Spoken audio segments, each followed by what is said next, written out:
It's time for Animal Outlook's Vegan Family Podcast with your hosts Eric C. Lindstrom and Cheryl Leahy.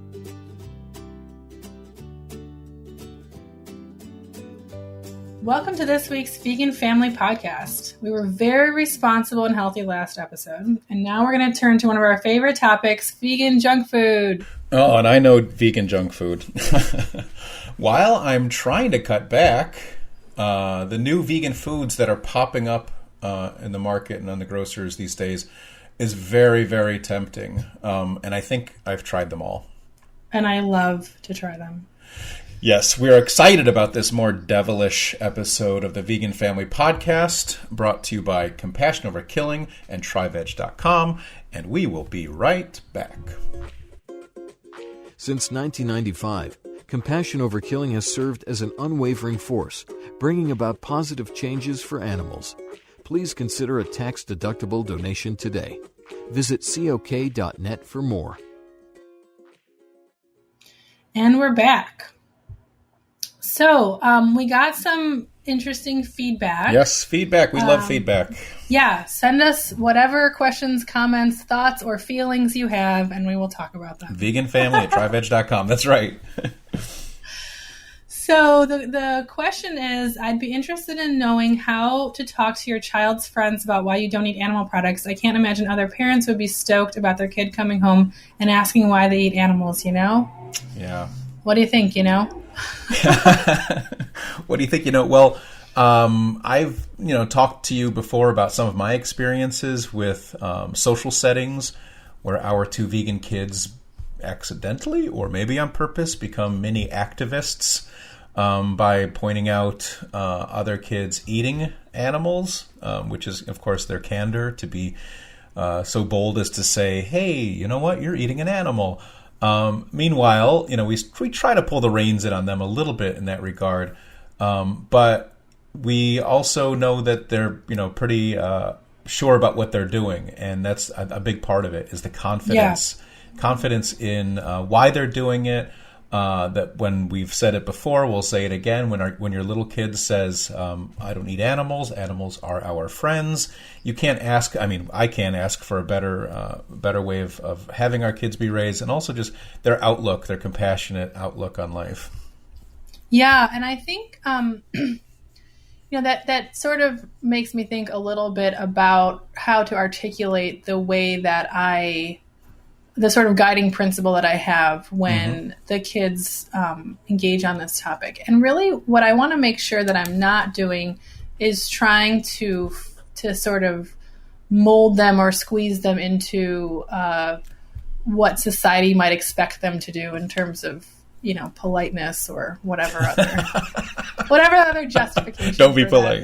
The sort of ever-present tightening of the societal noose, right? Right. I don't want to be that person. I don't want to put my hands around their necks there and do that. And I think, I think more talking about these topics is the answer to difficult issues rather than censorship, rather than not talking about it or avoiding it. Yep. And really listening to what the kids have to say about it. So, I actually, I was getting the kids some food, and this is a good junk food episode topic, but I was getting them food from Taco Bell, which is the ultimate one of our junk food stuff. And we were not in our neighborhood, and there was like one of these Taco Bell KFCs, and my older son was like really grossed out by the smell of the fried chicken, and it made him think about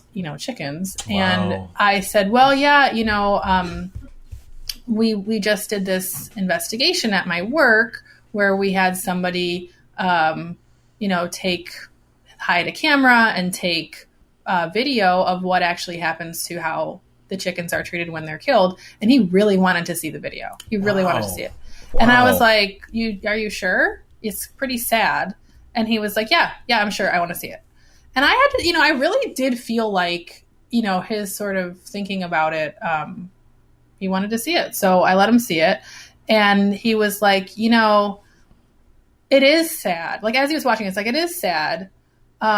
but non-vegans, they don't think it's sad.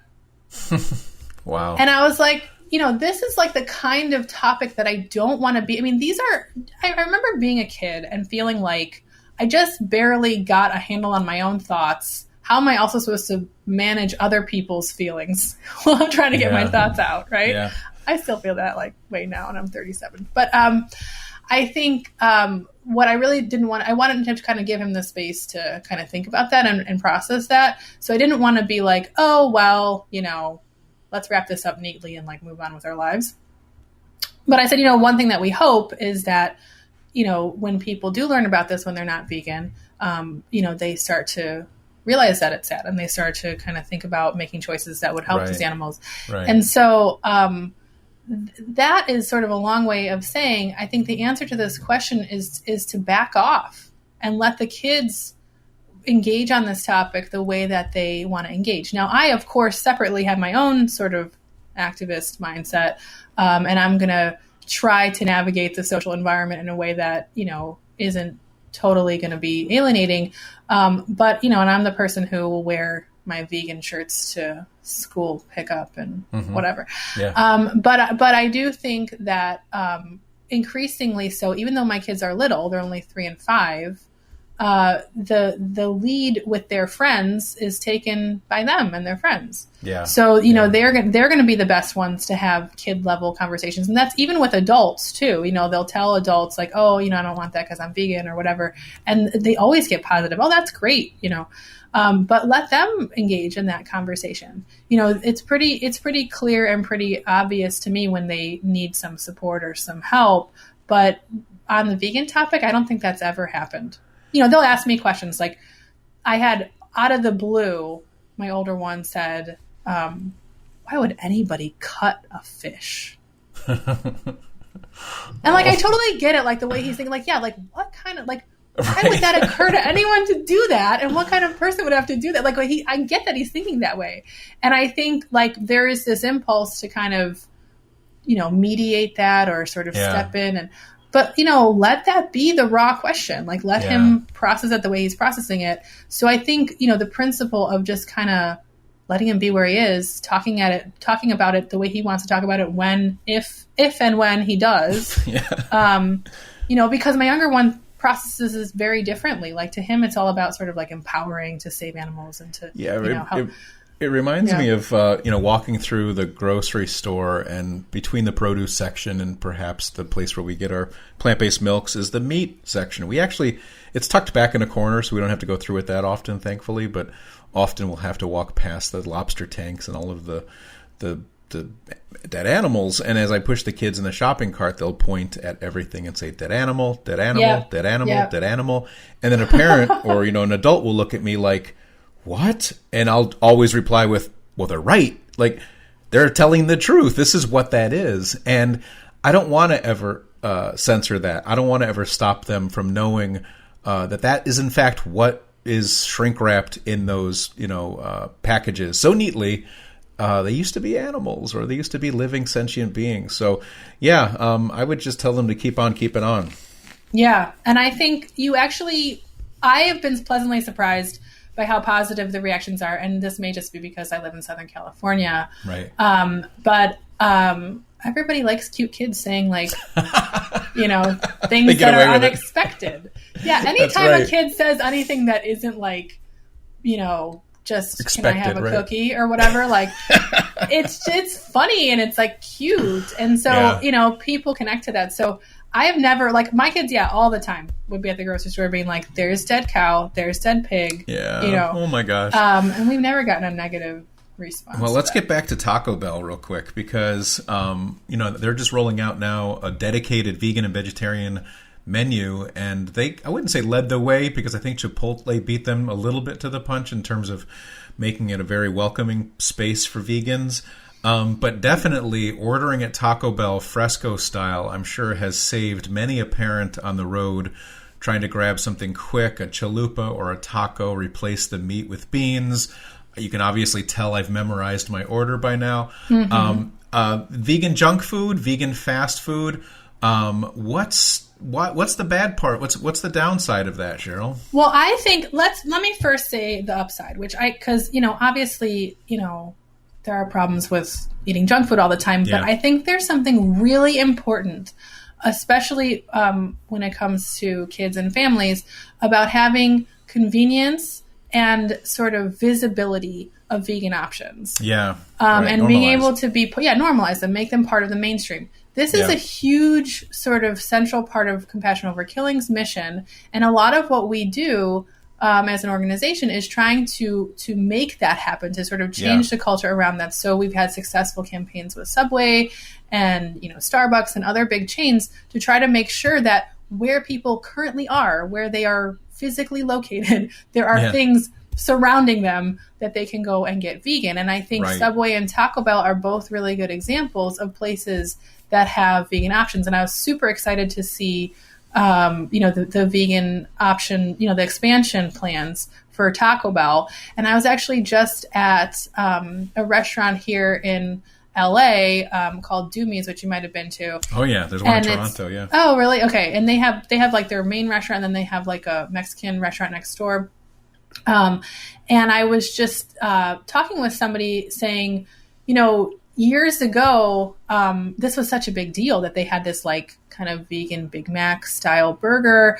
And now it's like, oh my God, it's such junk food. Like it's just all this fried food.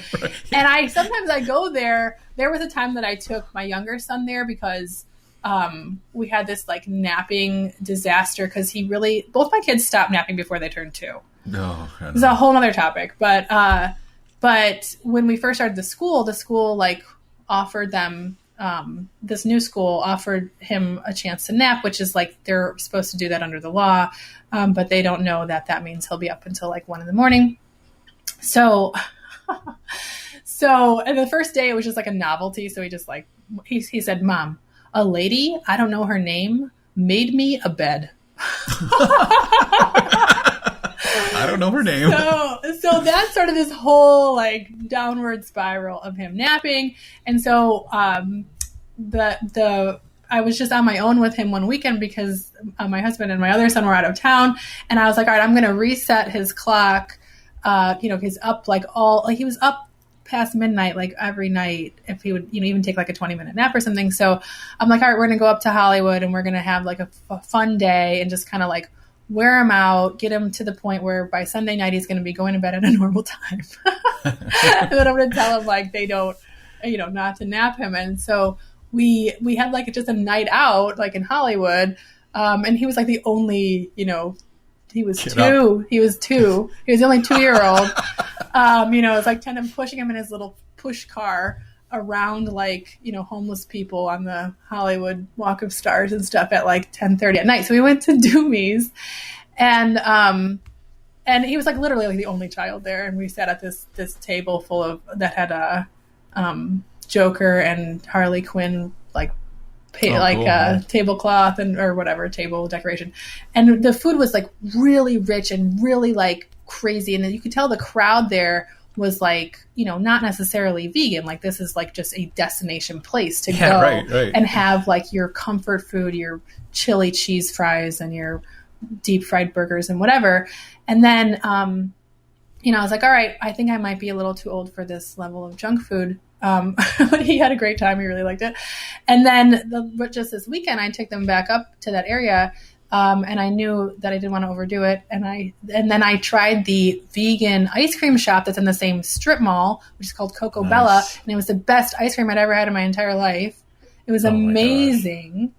And it was like, there's no way that a person who, is not vegan or has not been introduced to being vegan wouldn't love this ice cream. That's great. And to me, that's why we need this kind of stuff. It's for that occasional time once you are vegan to kind of go back to, oh yeah, like, this is a fun thing to do. School. Go out, some sort of touristy indulgent day and, have this kind of occasion. It's sort of event eating, right? It's like we made an event out of this day. And then also to, bring in new vegans and make it people realize that it's really good. It's not a sacrifice. Yeah, that's happening, as we're saying, at places where you wouldn't expect it to be happening. There's, obviously a lot of chatter right now about McDonald's itself experimenting with a vegan burger. Taco Bell, Chipotle, Doomie's, the Carl's burger Jr. now has Beyond. Carl's Jr. is a big one right now. I know, right? And so that's one aspect of it. The other aspect of it, in terms of normalizing it and making it more popular and available to everyone, is in the grocery stores, where I'm like shocked to be able to say this. Places like Walmart have massive sections of vegan, plant-based meat alternatives. In fact, there's some items that I've only ever seen at Walmart. Again, for all the listeners, this is the vegan junk food episode, so you're going to hear things that may sound shocking to some parents. I wrote the book, The Smart Parent's Guide to Raising Vegan Kids, and it came out almost a year ago, and there is a review that's on Amazon that's so bad that the reviewer would have given it 0 stars if they could. The book was absolutely absurd. It's a manual on how to feed your children vegan junk food. It's not so much, but what it does, I hope, is it frees up parents to realize that their kids can eat burgers and fries. Yep. If that's what the kids want to eat, that the kids will be able to have a slice of pizza, that the kids can have, a hot dog with some cheese on it. All of these things I'm saying are readily available in a vegan version. And so while our house, here with raising our 2 kids, may every so often make a mac and cheese, we do a lot of the vegan meats like a Gardein, the chicken scapolini, and those crumbles are really great. We put those into chili, things like that. The availability of these foods really, really helps normalize, promote, and make accessible vegan eating. Yeah, and even like places like Disneyland are getting way more vegan friendly. And they have the Dole Whip, which is vegan as is, and there's always just like a 20-minute line to get that. Although the trick is, if you go to Disneyland, you can go to the show, the Tiki Lounge show, and you can get the ice cream on that side if you're in line. But anyway, nice. Pro tip, Disney pro tip. Disney's very forward thinking about this, and there are a lot of healthy vegan options at the park. But just the fact that they can go and get their veggie burger, and some of the like Mickey Mouse waffles and stuff like that are vegan, and they have at the pizza places you can get vegan cheese pizzas. They do a really good job, and I think that's the whole idea. It's like, what is the kids' world? What are the things that the kids are really excited about? Say we've talked about birthday parties in the past. We've talked about even just going out to a restaurant, like you say, having pizza, having French fries. How do we really sort of participate in life and that's a great way to put it, for sort of consistency in our ethics. And I think we're seeing more and more. I have no reason ever to go in my life. I've had no reason to go to Carl's Jr. And now I guess I do. Never saw that coming. And meanwhile, here, in the Northeast, and of course I'm close to New York City, there are a lot of, from varying levels of healthiness in terms of ingredients used and menu items, but there are a lot of smaller independent restaurants and cafes that will make Reubens and will make BLTs and will make, all of these, again, as you say, these foods that are very delicious, maybe decadent at times, but are available to people. And so they can get a Reuben on the go and enjoy it because it tastes, to me anyway, exactly the same. Has all of the same ingredients, just the vegan version of them. And so that's where the line between what's vegan junk food and what's sort of a whole food plant-based diet, and how does that apply to your family and apply to your own health needs and nutritional needs. So I want to throw in here real quick, because one of the contributors to my book, is Dr. Neil Bernard, and I know you're familiar with him. He's at the PCRM, the Physicians Committee for Responsible Medicine. And I asked he and Tom Campbell, who is T. Colin Campbell's son, to contribute to the book so that there would be a perspective of a plant-based doctor So I wasn't going out on the line for kids. I'm not the one who's going to say, here's what you can feed your kids and have them be healthy. Here's two very, very well-respected doctors and their opinions on vegan diets. And I remember when I wrote to Dr. Bernard about possibly contributing to the book, I was very sort of like, can you say walking on eggshells? I think, again, that's a non-vegan phrase, but I was sort of like, okay, so Dr. Bernard, I understand this book may not be the healthiest book ever written. This book is not written by T. Colin Campbell. This book is not about Dr. Greger and Dr. Esselstyn. This is not a whole food plant-based diet book. This is about getting your kids to be vegan because you're vegan, or you're all going to go vegan together, and let's do it for the animals kind of thing. Mm-hmm. And I said, so, keep in mind that this is not a book about, being extra healthy. It's a book about eating vegan food. And his first response, the first sentence in his response to me was, hey, Eric, I would pull back on that a little bit. I wouldn't concern yourself or be stressed out about that. Any vegan diet is healthier than an omnivore's diet, is healthier than a meat eater's diet. And hearing that from Dr. Bernard, it was like when I've heard T. Colin Campbell saying about the protein myth, that you're getting plenty of protein, don't worry about it. It's the same kind of thing. I'm like, he's right. Now, of course, that's not entirely true if all you're eating is a bag of potato chips and a bag of Five Guys French fries and, day of mac and cheese 3 times a day. It's all within reason. But he is saying that the ingredients that are normally used, these plant-based ingredients, are going to be better for you. And so while it may be junk food, it may be something that you don't want to do 5 days a week. I don't think giving your kid a bowl of cereal, if it's, again, a vegan cereal in the morning, is a bad thing. Or I don't think giving your kids a mac and cheese made with Daiya mac and cheese, Daiya cheese is a bad thing. Every now and again, balanced out like any diet, it's still good for you. Yeah, and I think what I'm really sort of realizing, listening to you kind of talk about this and thinking about this a little bit more, is that really what it is about empowering your kids with the tools to make choices. And I think that's part of the point of being a parent, right? Like, you want them to have that kind of self-efficacy. You want them to feel empowered. You want them to feel competent in being able to do these things. So if they need to be able to learn to navigate the world, even if the world is not perfect and there are these sort of traps, that if they decide to go down the road of eating a bag of potato chips every day, and we have been there in my family, that they kind of know how to navigate that, and that these are conversations that are open, and it's not just about sort of pre-curating everything for them and restricting everything. It's about understanding the reasoning behind things and being able to navigate that in a way that sort of resonates with them and who they are. I mean, my 2 kids, just the 2 of them, are totally different human beings. They have totally different personalities. It's really cute now at this age to see how connected and bonded they are. But it's like, they're going to come to these issues very differently. Health is going to, ring a bell for people in different ways at different times of their lives.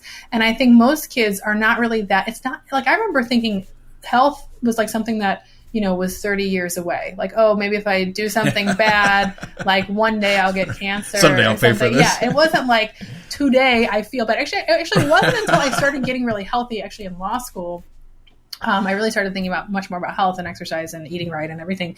And I was always a gymnast, and I was always did a couple other sport type things, but I never really kind of mentally started focusing on health until law school. And then I was like, oh, when they say like eat right and exercise, it actually means you feel better like today. Yeah. So, but I do think that it's an abstract concept for kids. So what's more interesting to them is like, okay, we're going to go to this birthday party. Do I have cake?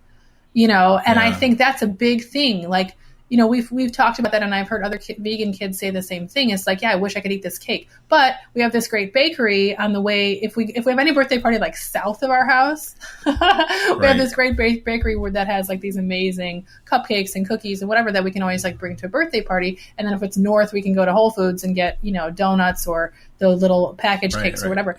And anything, that's pretty important. Like, from a kid's point of view, that's where their priorities are thinking. They're still kids. They still like my older one in particular had a candy obsession phase that was just, it's dying down now, but like the amount of mental energy that went to thinking about candy out of control. You could take $1 to the dollar store and spend like a half an hour in there picking like it's one thing. But yeah, I think we have to think about giving them a broad enough set of tools to really have that autonomy a little bit while we're sort of supporting them and giving them that kind of empowerment. And obviously we want to, steer them in the direction of being healthy, but also, how do you, what are kind of the qualitative things that matter when it comes to why you might choose a junky meal or whatever. Right. Yeah. Now let me insert some dramatic music here. There's the dramatic music. So I'm going to take you through a junk food day in our household. Are you ready for it? Okay. So tater tots are evil because they're so good and they're vegan. And the ones we buy by Ore-Ida, which is a huge company, of course, are also gluten-free, so they're allowed in our household. So we could put a half a bag of tater tots into the air fryer. And while those are cooking, which take about 12 minutes with one shake midway, I'll make a tofu scramble with a lot of vegetables, so it's not that bad for you. But I'll turn them into tofu scramble wraps that also have cheese in them. And so now we have these big, thick, cheesy tofu scramble wraps and tater tots that we can dip into mayonnaise, just mayo, and ketchup. And so that could be a really, really junky, awful start to our day. That sounds amazing. And I was going to say, I would be lying if I didn't tell you we've done it pretty much every weekend for the past year. We're pulling back a little bit, but some of the same ingredients still make appearances. Quantity may be cut in half here and there, but yeah, that's the start of our day. That with I'll have some black coffee. We might actually make some fresh squeezed orange juice. That's kind of like how we'll start our day here. Midway through the day, we'll have some snacks. Again, I hate to admit it, but the kids they love just standard old potato chips, just regular plain potato chips. We call them yellow chippies in our house. Yes, the yellow ones. That's right. And the blue yellow chippies. Lello chips. The blue ones are the salt and vinegar, so they like those if they want to be spicy. So we'll have chips. We may have find some good crackers that they like. There are some of those, they sort of hint at a cheesiness. We found one that were beet crackers that actually hinted at goat cheese, which were really delicious. So we have, snacks like that during the day. The pouches, of course, are a savior. Still, they'll pound through a couple of pouches. And then made good granola bars. And so that'll get us through until lunchtime, where we could make a mac and cheese. We can make hot dogs, Beyond Meat burgers. All of these, again, standard foods are readily available now in their vegan version. And it depends on how far you go if you're going to put cheese on them or if you're going to cook up some sweet earth tempeh bacon to put on the burger. I mean, you could really go all out and make each one of your meals junkier than the last one and still be on a 100% vegan diet. So the reason I'm mentioning this, and the dinner too, we'll have a fun dinner with sausages and pastas and pasta sauce, or maybe even a cream sauce like a Alfredo. All of these things where by the end of the day you've probably consumed 5 million calories and you feel really full.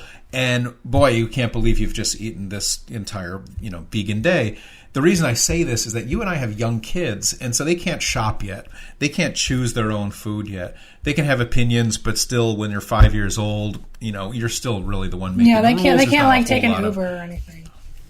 Yeah, right, exactly. And so there are parents out there listening right now, I hope. There are parents out there who I've talked to who have teenagers, who have older kids, who have kids who don't want to just be like, oh, I don't want to just eat a vegan oatmeal. Right. I don't want to eat, vegan cereal. You got to remember that anything that they've eaten in the past or anything you've eaten growing up, you can still eat. And there's a vegan version of everything, and it's finally hit a point where it tastes as good, if not better. And it's not as expensive as people might think to get really good vegan cheese or to get really good vegan burgers or to get these pastas and to make these cashew cream sauces. There's all of these ways to really, fill yourself up both mentally, like emotionally, if you want to eat French fries to be happy. But there's junk food, there's vegan junk food that's really just fun to eat, and if you do it 2 or 3 times a week, that's okay. And it's available. And I think the point about the teenagers is really good because I know it's like Chipotle seems to be like the high school and college kids mecca, and there's plenty of ways to eat fairly cheap and a lot of food at Chipotle Vegan.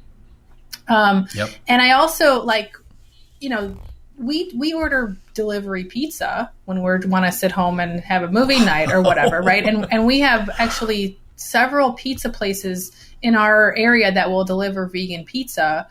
2 of them that both have vegan cheese fantastic. Will do Chicago style pizza, which I like because that's where I'm from.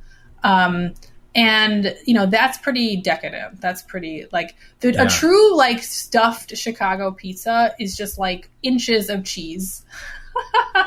So they do that, they'll do a vegan version of that and it's really good. So that's kind of something that is our sort of, I guess, go-to junk food. And, the kids will say they want spinach and tomatoes and whatever. So it's not totally just junk, but it's a little, it's like junk, just sort of garnished with something green. But I think, that is really we're talking about, out and about, these things are now so much more accessible. But also at home, if you want to just sort of have that kind of fun or indulgent kind of night. And then also, grocery stores, Trader Joe's, for example, has so many great vegan snacks that aren't junky, but, great for bringing to the soccer game or whatever.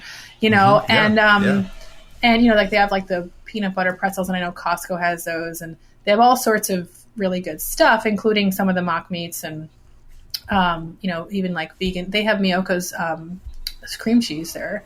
And then Target, have you tried? I know that there's tons of really good vegan ice creams now. You have the Ben and Jerry's vegan ones and stuff. But have you tried the Target brand, just the Archer Farms? I'm seriously unbelievable. It's seriously the best. I know, it's so good. And Breyers too. The 2 or 3 flavors that Breyers has, they come in a larger tub.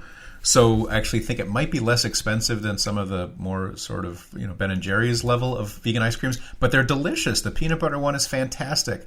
And again, as you were saying earlier, that no one would know that this isn't, a dairy-based ice cream or cheeses for that matter. There's all these foods that we can get now. Aldi's is a great example too. Aldi's is just knocking it out of the park with vegan options. And they see that they're riding the wave. They see where the trend is going. They see people making smarter choices, even though it may be junk food at times. But they're seeing people wanting to see the vegan or plant-based label on food. Yeah, and I will say one thing about vegan junk food, and kind of going back to your point about Dr. Barnard saying that it's better than the standard American diet version. Right. As vegans, we really like eating, right? We still like our food just as much as everybody else. Right. And I think what people might think about vegan junk food is that it's not as indulgent or decadent as, say, the real thing, so to speak. But I don't think that at all. I hit my, fat, sugar, and salt limit, really, really before I even finish, a burger or something oftentimes. And it really does sort of hit that spot. It's not like I'm well, I would love to have the full fat this, but instead I'm going to have the diet version. It certainly does not feel that way. It's just as sort of indulgent and fun, and it really fully 100% kind of hits that craving and satisfies that sort of whatever you're going to use junk food for. It really sort of satisfies that. And so it's not eating a bunch of fat-free cookies because you can't have, the real deal. It's just as indulgent. I mean, especially chocolate. I mean, there's so many amazing vegan chocolate. There's no way you would ever tell that they're sort of maybe, a little healthier because they don't have cholesterol or whatever, but they're just as indulgent.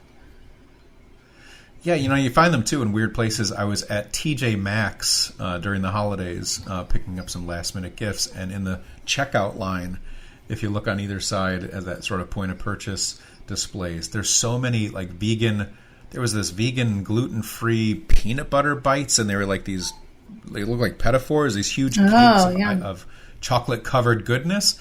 And I was like, this is amazing, and it's clearly labeled vegan. Of course, I had to try it, and of course, I pretty much ate the whole bag. So anyone listening at vegan, send us an email at veganfamily@tryveg.com. Let us know what your favorite junk food indulgences are. Let us know where you're going now, if you're going out for vegan fast food and junk food, or where you would like to see more fast food options, because we can get to work here at Compassion Over Killing and try to make those things what would happen make for your you. kids happier, Yes, right. to make them sort of better vegans, happier people. Yes, and they're not suffering. Our kids are not suffering, I'll tell you that. They're very, very happy, they're thriving, and they're just wonderfully active kids who happen to be vegan. I think it's just sort of like one of those things that adds to all the other million things that, make them who they are. And this is just sort of a way to kind of live some of those ethics. Yeah, I agree. Well, great episode. As always, Cheryl, always a pleasure hearing your stories. I hope others are appreciating and hearing the stories as well. Subscribe today and stay tuned for the next episode. Thank you for tuning in to Animal Outlook's Vegan Family Podcast. Have episode ideas or questions about going vegan? Email us at govegan@tryveg.com.